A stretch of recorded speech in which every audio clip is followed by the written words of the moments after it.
The Economist.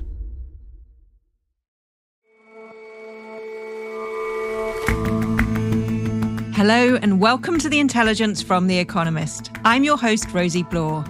Every weekday, we provide a fresh perspective on the events shaping your world.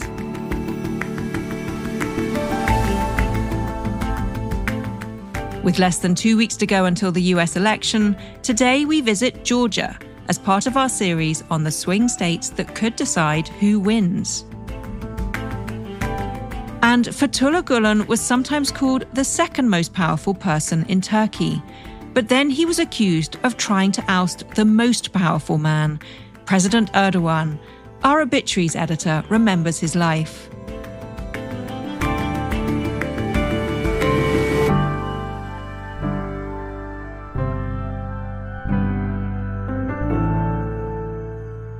But first, أنا أقول بأنه أكبر هدية يمكن أن يقدمها العدو والاحتلال. Yahya Sinwar had been a key figure in Hamas for many years. He masterminded the October the 7th attacks on Israel. Then, after Ismail Haniyeh was assassinated in July, Sinwar was appointed as the new commander of Hamas and brought a hardline attitude with him. But his ascendancy marked a change. Previous leaders had all lived outside Gaza, a deliberate choice for a group that found it hard to protect anyone inside the territory. The proof of that came on October the 16th, when Sinwar was killed inside Gaza in a firefight with Israeli forces. That has left a vacuum at the top. And though ceasefire talks may now resume, how Hamas will adapt to its new reality remains as much of a question within the organisation as outside it. Hamas was traditionally actually quite an internally democratic organisation. Power was sort of spread between different institutions and different bodies, and it tried not to centralise power on any individual. Gareth Brown writes about the Middle East from Beirut. Sinwar was released from prison in 2011, and he essentially turned the group into the Sinwar show. He was ignoring, on many occasions, the group's powerful Shura Council, which is supposed to represent, all its members, but he also sidelined other moderates. If anyone wasn't on board with the Sinwar show, this sort of maximalist, violent vision of his, they were marginalised within the movement. And now Hamas has a dilemma. All these internal systems, checks and balances, which are meant to protect against succession, protect the group's institutional strength, have been undermined by Sinwar. That was all well and good while he was alive and running the show from Gaza. But now he's dead, there's this vacuum at the top, and Hamas have a challenge to its survivability, questions about where it goes from here. So where does Hamas go from here? Well, look, whenever you speak to a Hamas individual, they'll always tell you Hamas is bigger than these names, whether it's a Yahya Sinwar and Ismail Haniyeh. And that's true because over the last 20 years, a number of very senior Hamas leaders have been assassinated by Israel. And the group have always come back stronger. And that's a testament to this institutional resilience. So it's unlikely that Hamas is going to collapse as an organisation off the back of one more leader's assassination. But with Sinwar dead, it leaves a gap at the top of the organisation. So who might replace Sinwar? Well, there are two key candidates, and I've actually had encounters with both of them in the last year. One of them I interviewed in the aftermath of the October 7th attacks, and the other one I actually met on a flight from Doha to Beirut in the summer. So tell me about them. Well, in the aftermath of the October 7th attacks, I spent some time in Doha in Qatar, where I met Khalid Mashal. طبعا تحركنا في قيادة الحركة متعلق. He's really, really smart. I went to interview him and I was looking for any sign of contrition, any acknowledgement that Hamas committed crimes on October 7th. Perhaps the group lost control, any contrition at all. And he wouldn't budge an inch. It was actually one of the most frustrating interviews of my career. الذي يتحمل الوزر هو انهيار فرقة غزة والطرف الإسرائيلي. But there are لكن videos. بالنسبة لنا تعليماتنا عدم قتل أي مدني. There are videos of fighters with Hamas headbands executing Israeli civilians. There are hundreds of videos. The evidence is impossible to deny. هذه ادعاءات إسرائيل بدليل. I really pushed him to accept that they'd made mistakes or killed civilians, broken laws on October 7th, and he wouldn't accept any of that.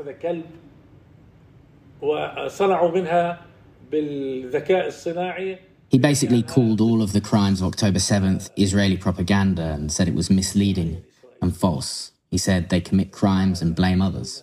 Obviously, there's a lot of evidence for the crimes that Hamas did commit on October 7th.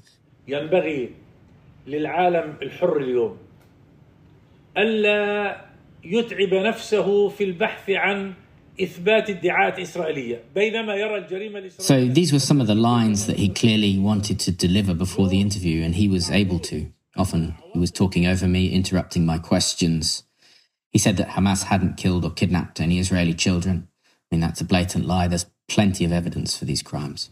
نحن لم نأخذ أطفال. حماس لم تأخذ أطفال. Children were taken. معلش أقول لك حاجة. ما دام لم يسأ معاملة هؤلاء. This was a long interview, and often Mashal's answers were 5, 6, 7 minutes, at times rambling soliloquies. That was back in November 2023. He presented the idea that there was unity in the movement and that everyone was happy with the October 7th attacks. And what's your sense of how Mashal might change Hamas and their aims? I mean, would he have a different attitude towards the release of hostages or a ceasefire with Israel, for example? I think Khalid Mashal represents a certain vision within Hamas, which is more closely linked to a traditional Muslim Brotherhood sort of Islamist worldview.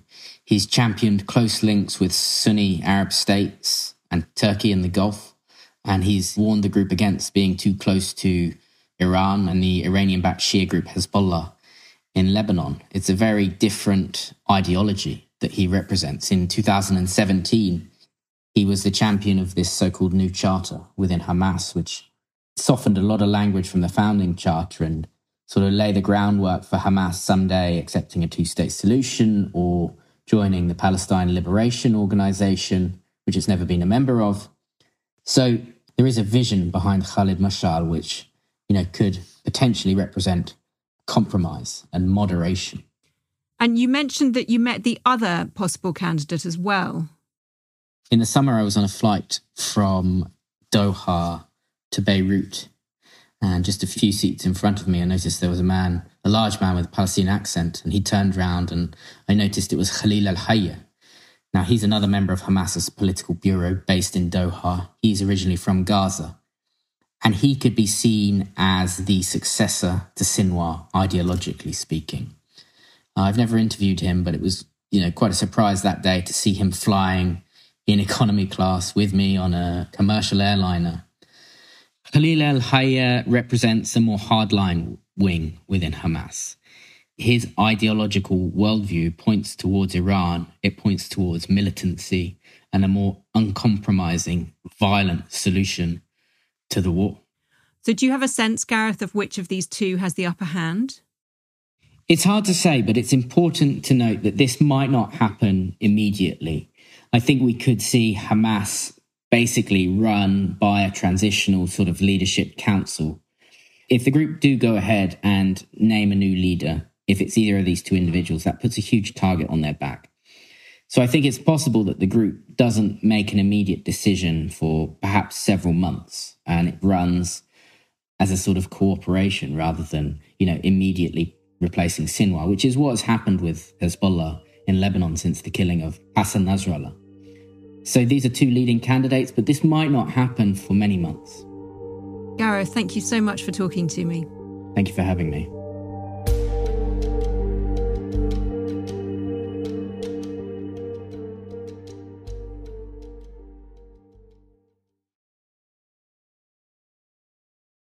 NBC News is now ready to make a couple calls. Let's start with the first. In the state of Georgia, where there's currently a hand recount being done, Joe Biden is the apparent winner. Again, Joe Biden, the apparent winner in Georgia. In 2020, the presidential race in Georgia was so tight that it took 2 weeks to call. In the end, the state voted Democrat for the first time since 1992. Biden has done what no other Democratic candidate has been able to do in some 28 years, turn Georgia blue. Joe Biden was able to flip the former Republican stronghold, largely because of the state's black voters, who turned up in record numbers to elect him. Yeah, most of those Democratic candidates over those 20 years didn't even try to turn Georgia blue, but that's a huge success. Here's your... As part of our series on the swing states that will decide America's election, this week we're headed to Georgia, where the Democrat backing from black Americans may be starting to waver. Right now, Harris is on a tour to win over black voters. Rebecca Jackson covers the American South. On Thursday, she campaigned with former President Barack Obama in Atlanta. Hello, Georgia! Are you fired up? Zeroing in on Atlanta is important because Georgia has a higher share of black voters than any other swing states. And Democrats need black voters in Georgia and across the country to win in 2024. So just how important is the black vote in Georgia? In the 2 decades to 2020, and that's the year that Joe Biden flipped the state and won Georgia for the Democrats, there was a surge in black migration. Of the 1.9 million new Georgia voters, half of them were black. These voters came from New York and Florida, but they also came from the Caribbean and from Africa. Many of them were college educated, which created a double advantage for Democrats who increasingly rely on both well-educated voters and minority voters to win. And Rebecca, you live in Atlanta. As you've moved around Georgia, what have people told you about how they're voting? How are things looking for Harris? It's definitely not looking good, and pollsters and strategists are pretty worried. Currently, the polls put Harris about 10 points lower among black voters in Georgia than the share that Biden won in 2020. That's low enough to jeopardize her ability to win the state, especially given that she's not making up those votes among white voters. But Harris seems to have a problem with black voters across the country. She's currently attracting the lowest share of black voters of any Democratic nominee in decades. Before Obama, Democrats were averaging about 87% of the black vote. With Obama at the top of the ticket, they got around 96 or 97%. But our polls currently have Kamala Harris about 84%. Others have found her as low as 78%. So why is Harris struggling so much with black voters?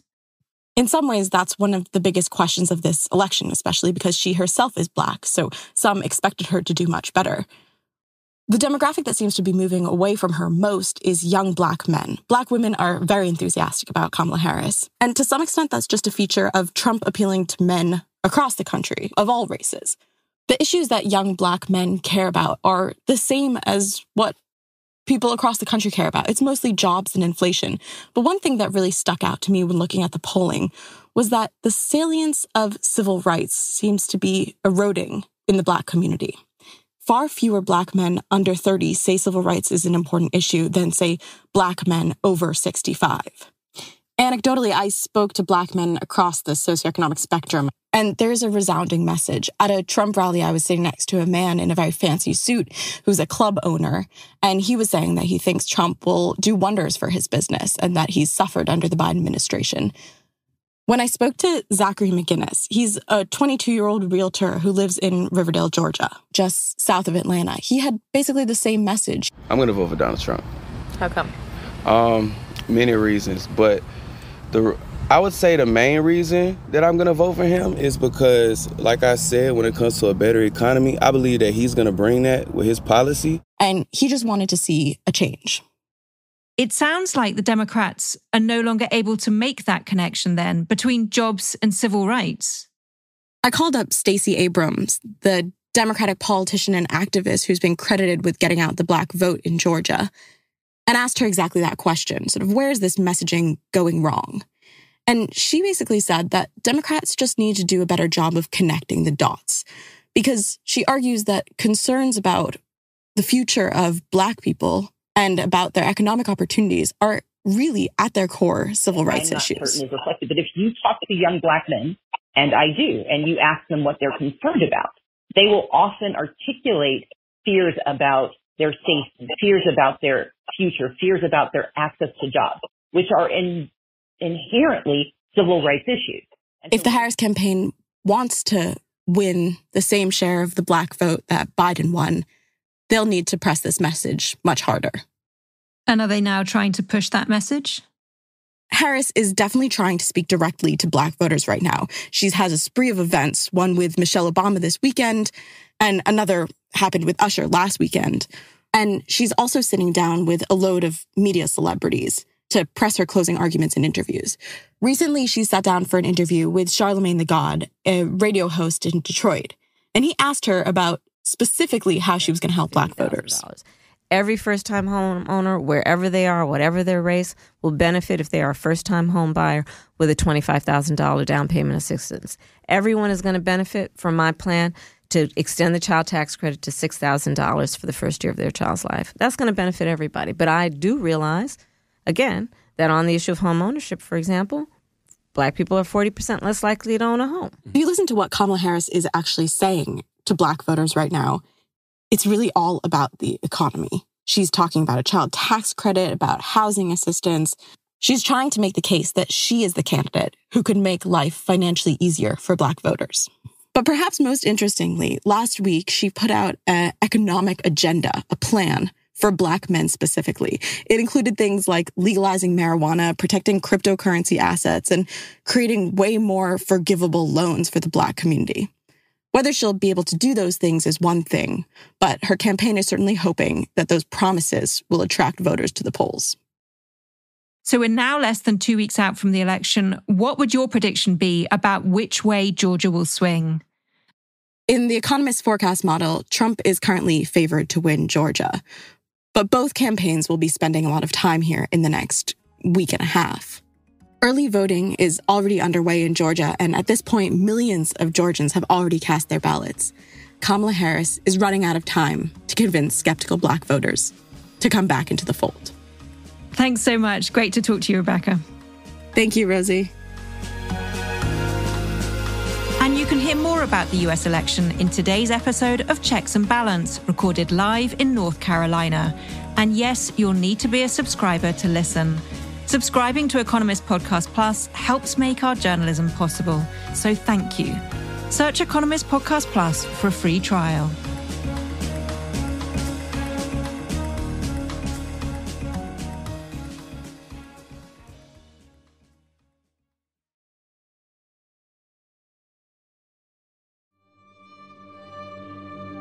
If you were to visit the Golden Generation Worship and Retreat Center in the Poconos Mountains of Pennsylvania, you might sometimes see an elderly, rather stout gentleman walking about.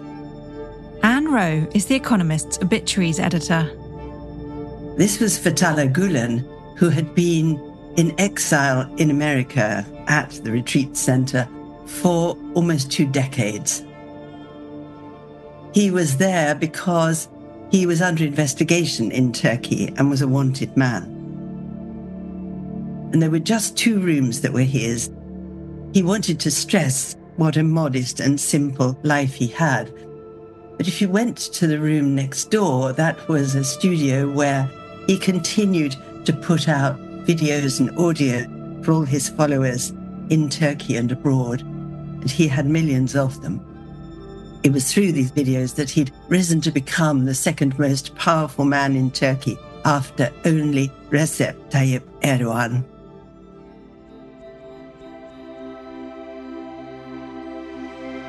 His rise had begun with the schools when he was a wandering preacher in eastern Anatolia in the 1970s. He'd started to set up what he called lighthouses for poor boys who otherwise didn't have much hope of an education. There they got, in fact, very good schooling. He mixed his rather mild Sufism with quite a bit of Western philosophy, with modern science, and with a bit of an emphasis on reason as well as faith. And he felt this was what he had managed to pick up over his long period of reading and thinking about life. When he was a young boy, he'd learned the Quran at the age of 4, and he'd always wanted to sit with the elders and listen to their wisdom rather than play with his friends. So he was a thoughtful, scholarly man and wanted to encourage thoughtfulness in his students. His schooling was actually so good, and there were soon as many as 2,000 schools in Turkey, that graduates from them breezed into the civil service and the army and the police, and gradually began to embed themselves in government. And he saw here an opportunity to spread his mild sort of Islam through Turkey, which was by then a properly secular state as founded by Ataturk. He did not want Islam involved in the government. He wanted his brand of Islam to take root, as he put it, by moving through all the arteries of the system without people noticing until his graduates had arrived in all the centers of power. So this was a power move really disguised as a scholarly enterprise. And it proved very useful to Mr. Erdogan. He found that his ideas and Mr. Gulen's similar ideas meshed very nicely. And this worked very well until 2013, when the Gulenists, who after all had a mission to try to root out corruption, to clean up government, and to encourage democracy and free speech in Turkey, as soon as they discovered that there was a lot of corruption within the government and decided to investigate that instead of just doing what Erdogan wanted them to do. Then in 2016 came an even more violent attack on his regime, which was a military coup which was carried out by Gulenist sympathizers within the army. The coup was not successful, but 250 people were killed. And Erdogan's response was a system of mass purges. In fact, the sentencing for taking part in the coup is still going on to this day. And again, people are apprehended for having had something to do with it. Most Turks thought that Mr. Gulen was behind both the investigations and the coup. After all, he was in charge of these people. He was their teacher, and it seemed odd that they would have taken such actions without him knowing and approving what they were doing. He said he had no relationship with the Gulenists who were in the judiciary and the army, and he had no power to make them do what they didn't want to do. He said he couldn't have been connected with the coup because he so objected to violence in any form. He presented himself, as he always did, as a scholar in these things, just someone who rejoiced in poetry and theology and philosophy and was surrounded by these books and was soft-hearted and gentle. And this was not entirely untrue, but certainly a large amount was window dressing. And in fact, from time to time, that mask of serenity did slip aside. In his videos, he began to curse Erdogan and say he wanted to spit in his face. He always insisted that he didn't want fame or power, but he was surrounded by followers and henchmen, and he had no objection at all to devout followers venerating his shoes or fighting for the scraps of food that he left on his plate. But in fact, all he had of Turkey was a collection in his glass-fronted cabinet of various sorts of dry Turkish sand. Anne Rowe on Fethullah Gulen, who has died aged 83.